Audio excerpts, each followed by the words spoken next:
एक मिनट अपन है ना शुरुआत में प्रश्न नहीं कर दे। एक मैं पहला प्रश्न वो वीडियो बारे में। हाँ बाबू सिंह जी, आपका एक सोशल मीडिया पे वीडियो वायरल हो रहा है, उसको लेकर आप क्या कहेंगे?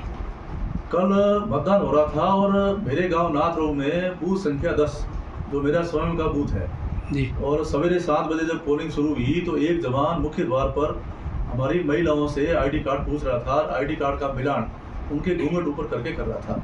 तो महिलाओं ने ऐतराज जताया, विरोध जताया कि इस प्रकार से आप हमारे घूंघट ऊपर नहीं कर सकते, ये हमारा मूल आधार कार्ड है। तो उन्होंने कहा आधार कार्ड आपका मिलान होता नहीं है।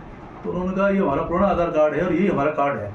तो आधार कार्ड आईडी कार्ड के बहाना बना करके कई 50-60 महिलाओं को उन्होंने मताधिकार से वंचित किया और कई और ही मतदाताओं को वंचित किया, जिसकी शिकायत मुझे मेरे मतदाताओं ने करी।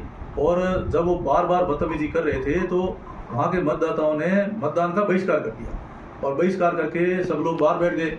इसकी सूचना मुझे मिली और मुझे भी वोट देने के लिए वहाँ जाना था।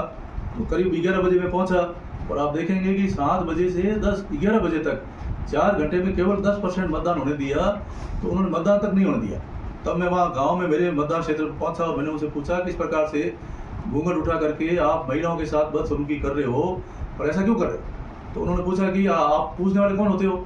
मैंने कहा मैं पहली बात तो मैं यहाँ का विधायक भी हूँ, मेरा मतदान क्षेत्र है, तो आप अंदर नहीं आ सकते। मैंने कहा भाई मुझे वोट देना है। तो मुझे भी अंदर आने से उन्होंने रोका और रोकने के बाद मैंने उनसे बात करी कि भाई आप इस तरीके से क्यों कर रहे हो? तो देश में आकर के उन्होंने मेरे सामने बंदूक तानी और कहा कि गोली मार दूंगा। तब मुझे भी मैंने कहा इस प्रकार से आप इस प्रकार की बदसलूकी मेरे साथ नहीं कर सकते।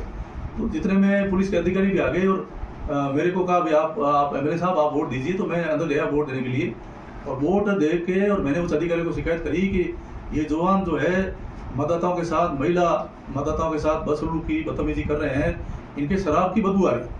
तो अधिकारी आए, जांच करी और जांच में उस जवान को दोषी माना और दोषी मानने के बाद में वहाँ से उसको हटाया। बस इतना सा इशू है, इससे ज़्यादा और कुछ बात नहीं।